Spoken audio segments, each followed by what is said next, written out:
Etapas del desarrollo. Las etapas del desarrollo humano son una serie de cambios biológicos, físicos, emocionales, psicológicos y sociales que atraviesan las personas a lo largo de su trayectoria vital. Cada una de estas fases de desarrollo traen consigo una serie de cambios que son indispensables para la evolución del individuo, de allí que sea importante conocer las características de cada etapa.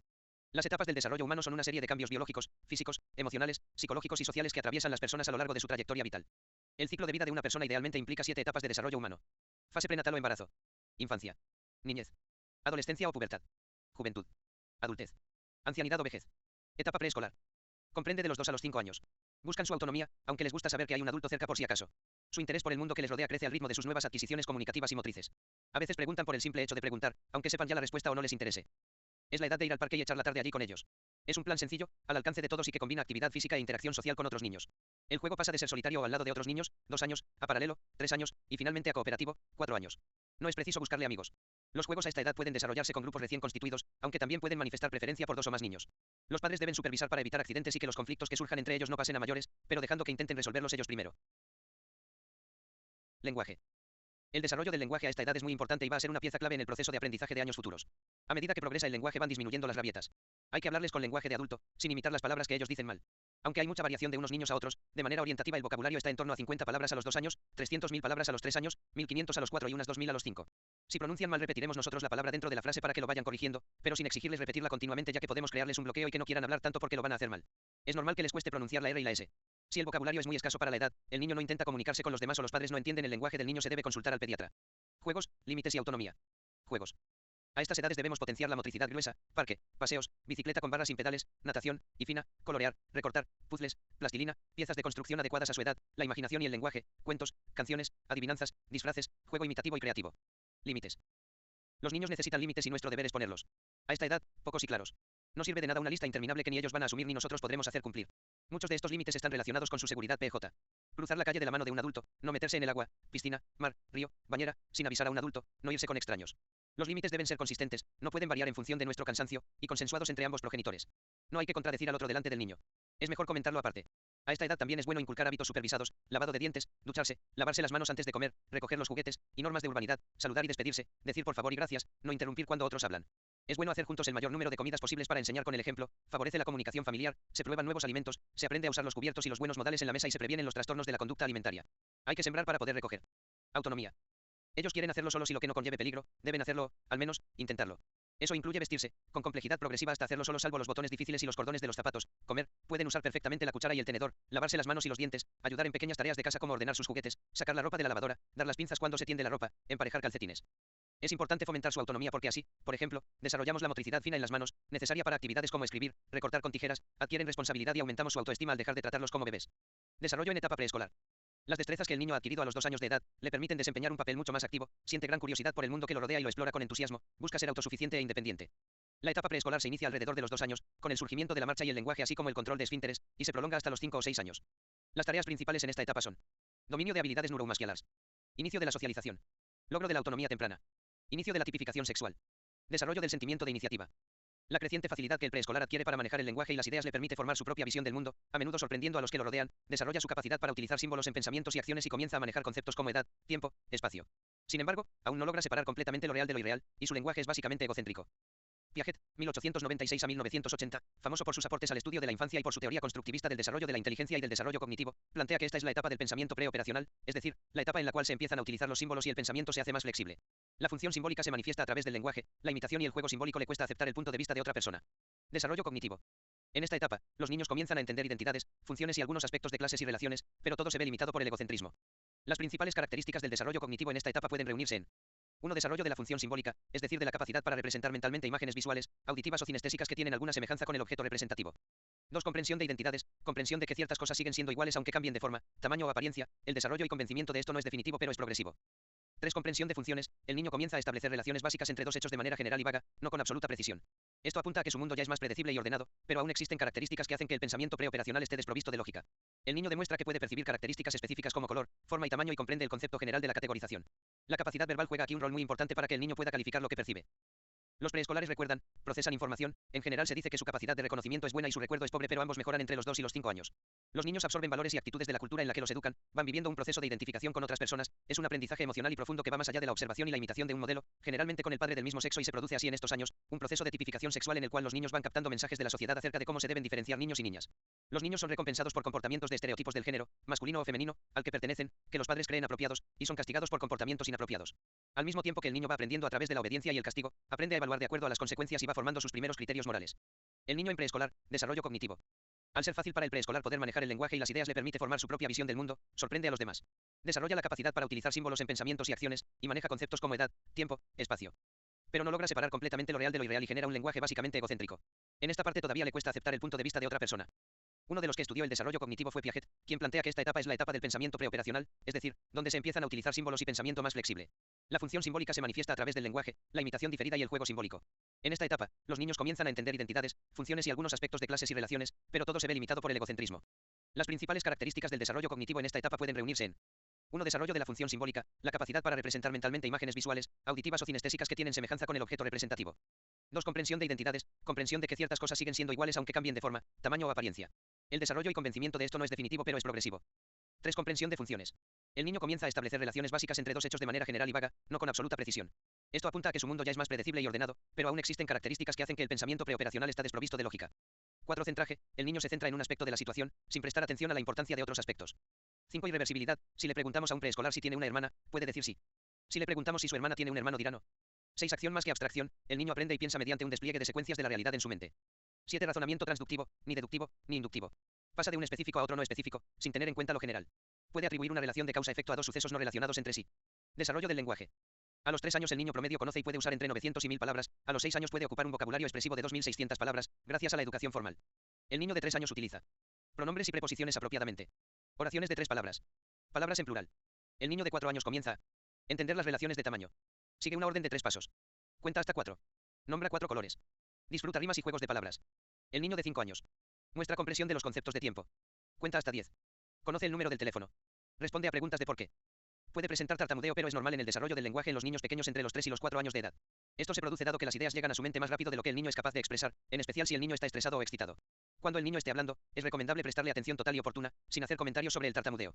Desarrollo moral o emocional social. La capacidad para expresar sus necesidades y pensamientos a través del lenguaje les ayuda a ser más independientes. Los niños absorben valores y actitudes de la cultura en la que los educan. Van viviendo un proceso de identificación con otras personas, es un aprendizaje emocional y profundo que va más allá de la observación y la imitación de un modelo, generalmente con el padre del mismo sexo. Se produce así en estos años, un proceso de tipificación sexual en el cual los niños van captando mensajes de la sociedad acerca de cómo se deben diferenciar niños y niñas. Los niños son recompensados por comportamientos de estereotipos del género, masculino o femenino, al que pertenecen, que los padres creen apropiados, y son castigados por comportamientos inapropiados. Al mismo tiempo que el niño va aprendiendo a través de la obediencia y el castigo, aprende a evaluar de acuerdo a las consecuencias y va formando sus primeros criterios morales. El preescolar se mueve entre distintas fuerzas, se identifica, imita, aprende de modelos y por otra parte busca diferenciarse, independizarse, desarrollar su autonomía. Surge el negativismo y el oposicionismo en esta, la edad de la obstinación. Los niños son aún lábiles emocionalmente y su imaginación tiende a desbocarse. Desarrollan fácilmente temores a la oscuridad, los espíritus, los monstruos, los animales. Es posible que a esta edad los niños hayan experimentado alguna situación de miedo como perderse, ser golpeados o recibir una herida, o bien han escuchado contar experiencias de miedo a otras personas. Muchas veces como método para poner límites, los padres amenazan con algún efecto negativo a sus hijos y esto crea inseguridad al igual que cuando los padres sobreprotegen a sus hijos ya que les dan la sensación de que el mundo es un lugar peligroso. A medida que los niños crecen y pierden la sensación de ser indefensos, muchos de sus temores desaparecen. Fases de Piaget. Piaget investigó las cogniciones de los niños respecto de los conceptos de lo correcto y lo incorrecto, y por ello los observó en situaciones de juego. Así fue como logró identificar 4 fases. Primera fase, hasta los 3 años aproximadamente los niños se concentran en simples actividades libres, sin preocuparse por la existencia de reglas. Si reconocen algún límite, únicamente serán los esquemas que han desarrollado hasta el momento, o sea, lo que es capaz de hacer. Segunda fase, desde los 3 a los 5 años juegan imitando los modelos de los adultos. Ya reconocen la existencia de reglas, que caracterizan como lo más importante, por lo que las consideran fijas e inalterables. A pesar de esta alta consideración, por su egocentrismo suelen concentrarse en una de las reglas e ignorar el resto, por supuesto, se concentrarán en la que les conviene, y no es extraño que a lo largo de un juego vaya cambiando la regla considerada. Tercera fase, hacia los 7 octavos años, hasta los noviembre de 2012 respetan las reglas, pero desconocen su fundamento. Si se les pregunta el porqué de una regla, suelen contestar que porque así lo dicen las reglas. Son capaces de comprender que pueden establecerse excepciones mediante acuerdos, pero es difícil que lo logren ya que, puestos a negociar, solo aceptarán cambiarlas cuando consideren que el cambio les permitirá obtener claras ventajas. A esta edad expresan una fuerte insistencia en la igualdad para todos respecto de los premios y castigos, a tal punto que les cuesta considerar las circunstancias. Por ejemplo, no aceptarán de buenas ganas que la maestra califique de modo diferente 2 trabajos iguales o con la misma calificación trabajos diferentes aunque reconozcan que a su compañero le costó mucho más esfuerzo que a él llegar a ese resultado. Cuarta fase, desde los noviembre de 2012 años hasta el fin de la adolescencia consideran a las reglas como vías establecidas de acción, que, por lo tanto, pueden ser cambiadas y acordadas. Por ello podemos afirmar que tienen una actitud relativista respecto del establecimiento de las reglas y el acuerdo sobre sus cambios, pero una vez que están establecidas, observan un riguroso respeto por ellas. Hacia esta edad moderan su demanda de igualdad ante premios y castigos, ya que son más partidarios de la equidad, que implica un igualitarismo relativista al tener en cuenta las intenciones y las circunstancias. Desarrollo psicosocial. Dado que el desarrollo del rol sexual está basado en los años en que el niño comienza a caminar, es importante que tenga modelos de roles apropiados de ambos sexos. Los progenitores solteros deben asegurarse de que el niño tenga la oportunidad de compartir momentos con un familiar o amigo del sexo opuesto al padre o la madre. Es importante que los padres que están divorciados no critiquen al otro progenitor. Cuando un niño exhiba un juego sexual o la exploración con sus compañeros, reoriente el juego y dígale al niño que es inapropiado, pero no lo avergüence por esta curiosidad natural. Dado que las habilidades de lenguaje se desarrollan rápidamente en el niño en edad preescolar, es importante que los padres le lean y que hablen con él frecuentemente durante el día. La disciplina debe darle al niño en edad preescolar la oportunidad para hacer elecciones y enfrentar nuevos retos, manteniendo límites claros. La estructura es importante para un niño de esta edad. Tener una rutina diaria, que incluya deberes o tareas acordes con su edad, puede ayudar a que el niño se sienta como una parte importante de la familia y mejora la autoestima. El niño puede necesitar recordatorios y supervisión para el cumplimiento de sus tareas. Reconozca y agradezca cuando el niño se comporte bien o realice una tarea correctamente o sin recordatorios adicionales. Tómese el tiempo para resaltar y recompensar los buenos comportamientos. A partir de los 4 o 5 años de edad, muchos niños dan respuestas insolentes o impertinentes. Aborde tales comportamientos sin reaccionar ante las palabras o actitudes. Si el niño siente que dichas palabras le dan poder sobre el padre o madre, el comportamiento continuará. A menudo es difícil para los padres permanecer calmados mientras tratan de abordar este comportamiento. Conciencia moral. El ser humano vive en sociedad, interactuando continuamente con sus semejantes y teniendo los propios actos consecuencias sobre los otros. En este contexto, se ha elaborado todo un código no solo normativo, sino también moral en función de las creencias compartidas sobre lo que resulta o no aceptable o los valores que seguimos. Aunque desde el momento en que nacemos estamos sumergidos en él, lo cierto es que la moral no surge espontáneamente, sino que se va desarrollando poco a poco a lo largo de nuestra evolución y maduración. Piaget y el desarrollo mental. Jean Piaget es uno de los más reconocidos autores en lo que respecta al estudio del desarrollo infantil, siendo uno de los padres de la psicología evolutiva. Una de sus contribuciones más importantes es su teoría del desarrollo cognitivo, en el cual el pequeño va pasando por diferentes estadios de desarrollo, sensorio-motor, preoperacional, de las operaciones concretas y de las operaciones formales, en que va reconfigurando la propia cognición según va organizando o asimilando la información, así como adquiriendo distintas facultades y habilidades mentales y haciéndose su pensamiento cada vez más complejo. Pero aunque Piaget se centró en el desarrollo de las facultades mentales y el pensamiento barra razonamiento, también valoró y generó una teoría del desarrollo moral. La teoría del desarrollo moral de Piaget. La teoría del desarrollo moral de Piaget se encuentra profundamente vinculada a su teoría del desarrollo cognitivo. La moral es valorada como un conjunto de reglas que el menor es capaz de obedecer y comprender en mayor o menor medida, generalmente vinculadas a la idea de justicia. Considera que de cara a poder hablar de moral va a ser necesario adquirir un nivel de desarrollo equivalente a los 2 años de edad, equivalente al periodo preoperacional. Anteriormente se considera que no existe la suficiente capacidad mental para hablar de algo semejante a la moral. A partir de dicho punto, el ser humano va a ir desarrollando una moral cada vez más compleja según su capacidad cognitiva se va haciendo mayor y con capacidad para el pensamiento abstracto e hipotético deductivo. Además de ello será necesaria la interacción con sus iguales, como principal mecanismo para adquirir información y dejar de lado el egocentrismo propio de las primeras etapas vitales. Por último es imprescindible que, poco a poco y según se van adquiriendo y dominando las capacidades y el pensamiento hipotético deductivo, se vaya produciendo un progresivo alejamiento e independencia de los progenitores y su punto de vista, siendo esto necesario para que se desarrolle cierto relativismo y capacidad crítica propia. Si bien la teoría del desarrollo moral de Piaget no es en la actualidad la mejor considerada, lo cierto es que sus estudios sirvieron de inspiración e incluso de base para el desarrollo de otras muchas. Ello incluye la teoría de Kohlberg, probablemente una de las más conocidas. Estadios del desarrollo moral según Piaget. En la teoría del desarrollo moral de Piaget, el autor propone la existencia de tal y como hemos dicho un total de 3 fases o etapas, si bien son las dos últimas las que serían propiamente morales, las cuales el menor va pasando según va adquiriendo e integrando cada vez más información y habilidades cognitivas. Las 3 etapas o estadios propuestos son las siguientes. 1. Etapa premoral o depresión adulta. En esta primera etapa, que se corresponde a un nivel de desarrollo equivalente al propio del de un niño entre los 2 y 6 años de edad, surge el lenguaje y empiezan a poder identificar sus propias intenciones, si bien no existe una comprensión del concepto moral o de las normas. 2. Solidaridad entre iguales y realismo moral. La segunda de las etapas del desarrollo moral se da entre los 5 y 10 años, apareciendo las reglas como algo procedente del exterior pero que se comprende como relevante y de obligado cumplimiento, siendo algo inflexible. La ruptura de la norma se ve como algo enteramente castigable y visto como una falta, siendo pues mal vista. Surge la idea de justicia y de honestidad, así como la necesidad de respeto mutuo entre iguales. 3. Moral autónoma o relativismo moral. Esta etapa surge aproximadamente a partir de los 10 años de edad, en la etapa de las operaciones concretas e incluso en el inicio de las formales. En esta etapa el menor ya ha alcanzado la capacidad de utilizar la lógica a la hora de establecer relaciones entre las informaciones y fenómenos que vive. A partir de aproximadamente los 12 años ya existe la capacidad de operar con informaciones abstractas. Ello hace que aparezca poco a poco una mayor comprensión de las situaciones y de la importancia de diferentes factores a la hora de tener en cuenta las normas, como por ejemplo la intención. Es en esta etapa en la que se alcanza una moral crítica, tomando conciencia de que las normas son interpretables y que obedecerlas o no puede depender de la situación y la propia voluntad. Ya no es necesario que la norma se obedezca siempre, sino que dependerá de la situación. También se valora la responsabilidad individual y la proporcionalidad entre acción-castigo. La mentira ya no es vista como algo negativo per se a menos que suponga traición. Tipos de pensamiento. Piaget sugirió 2 tipos principales de pensamiento moral. 1. Moralidad heterónoma, realismo moral. 2. La moralidad autónoma, relativismo moral. Moralidad heterónoma, 5 a 9 años. La etapa de la moralidad heterónoma también se conoce como realismo moral. Durante esta etapa la moralidad es impuesta desde el exterior. Los niños consideran que la moralidad obedece las reglas y leyes de otras personas, las cuales no se pueden cambiar. Aceptan que todas las reglas son creadas por una figura de autoridad, como por ejemplo, padres, maestros, Dios, y que infringir las reglas dará lugar a un castigo inmediato y severo, o sea, a una justicia inmanente. La función de cualquier castigo es hacer que el culpable sufra en el sentido que la severidad del castigo debe estar relacionada con la gravedad del mal comportamiento, lo que se conoce como castigo expiatorio. Durante esta etapa, los niños consideran que las reglas son absolutas e inmutables, es decir, divinas. Creen que las reglas no se pueden cambiar y que siempre han sido las mismas. El comportamiento se juzga como malo, en términos de las consecuencias observables, independientemente de las intenciones o razones que motivaron dicho comportamiento. Por lo tanto, una gran cantidad de daño accidental se considera peor que una pequeña cantidad de daño deliberado. Moralidad autónoma, 10 años en adelante. La etapa de la moralidad autónoma también se conoce como etapa del relativismo moral, donde la moralidad está basada en sus propias reglas. Durante este periodo los niños comprenden que no existe el bien o el mal absoluto y que la moralidad depende de las intenciones y no de las consecuencias. Piaget creía que alrededor de la edad de 9 a 10 años la comprensión de los niños de los problemas morales sufre una reorganización fundamental. Al iniciar la etapa de las operaciones formales y empezar a superar el egocentrismo propio de la infancia media, van desarrollando la capacidad de percibir las reglas morales desde el punto de vista de otras personas.